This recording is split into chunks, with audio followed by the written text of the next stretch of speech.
आज़ाद digital से मैं हूं सुहेब इकबाल। मुल्तान समेत जनूबी पंजाब के मुख्तलिफ अजला में इस वक्त शदीद स्मोग है। मुल्तान में जो है वो एयर क्वालिटी इंडेक्स 2000 पॉइंट से भी ज़ायद जो है वो हो गया है, जिसकी वजह से सड़कों पर जो है वो ट्रैफिक की रवानी शदीद मुतासर है। महकमा मौसमियात के मुताबिक हद निगाह जो है वो 250 मीटर तक जो है वो महदूद हो गया है, जिस पर जो शहरी हैं उन्होंने एहतियाती तदाबीर भी इख्तियार करना शुरू कर दिए हैं। दूसरी तरफ ज़िले इंतज़ामिया की जानिब से हिदायत जारी की गई है कि जो शहरी हैं वो जो SOPs हैं उन पर अमल दरामद जो है वो यकीनी बनाएं। और दूसरी तरफ शहरियों ने हुकूमत से मुतालबा भी किया कि जो मुख्तलिफ भट्टे हैं या धुआं छोड़ती गाड़ियां हैं उनके ख़िलाफ़ जो है वो सख्त से सख्त क्रैक डाउन जो है वो किया जाए। और दूसरी तरफ जो ट्रैफिक में गाड़ियां धुआं छोड़ रही हैं उन पर भी जो है वो सख्त एक्शन लेना चाहिए। और इस हवाले से जो SOPs हैं उन पर सख्ती से अमल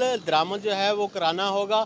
दूसरी तरफ तालीमी इदारे जो है वो इंटरमीडिएट तक मुकम्मल तौर पर बंद है। दूसरी तरफ डॉक्टरों ने भी हिदायत जारी कर दी है कि शहरी एहतियाती तदाबीर इख्तियार करें, गैर ज़रूरी तौर पर जो है वो घरों से मत निकलें, और अगर निकलें भी सही तो मुकम्मल SOPs के साथ जो है वो निकलें। और तमाम जो है इस हवाले से एहतियाती तदाबीर के साथ जो है वो अपनी भरपूर केयर करें। दूसरी तरफ हुकूमत की जानिब से भी जो है इस हवाले से क्रैक डाउन्स किए जा रहे हैं। जो भट्टे SOPs पर अमल दरामद नहीं कर रहे उनके ख़िलाफ़ कार्रवाइयाँ की जा रही हैं। दूसरी तरफ सेक्रेटरी RTA की जानिब से गाड़ियों के ख़िलाफ़ क्रैक डाउन का सिलसिला जो जारी है। दूसरी तरफ महकमा मौसमियात का यही कहना है कि स्मोक का ये सिलसिला आइंदा 2 से 3 रोज़ तक शदीद रहेगा।